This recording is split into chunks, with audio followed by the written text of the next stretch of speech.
யாராவது இதை வேணும்னே பண்ணுவாங்களா? இதுக்குதான் அப்பப்போ சில அறிவுரை என்ன எடுத்து விடுறது. Please drive safe and be safe. பாத்தீங்களா எவ்வளவு பெரிய டயரு, என்ன மாதிரி பில்ட், எவ்வளவு பெரிய ஷாக் அப்சர்வர்ஸ், இவ்வளவு பெரிய சாலிடான வண்டியை எப்படி பேரிச்சம் பழத்துக்கு போடலாம் அப்படின்னு ஒரு செயல்முறை விளக்கம்.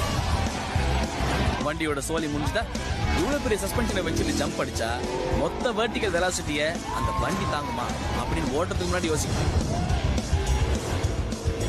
இந்த வண்டி பிறண்டு விழுந்தது பார்த்தா பேரிச்சம் பழத்துக்கும் பெறாது போல இருக்கே.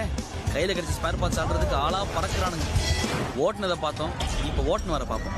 ஊர் மக்கள் சிரிக்கிறத பார்த்தா ஆளுக்கு ஒண்ணு ஆளு நினைக்கிறேன். பரவாயில்ல, சாரு சில்லறையோட தப்பிச்சாரு.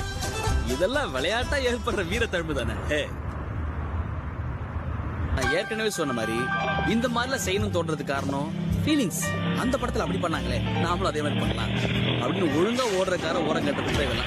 ஆங்குலர் மூமெண்ட் நீங்க மறந்தாலும் சயின்ஸ் மறக்காது.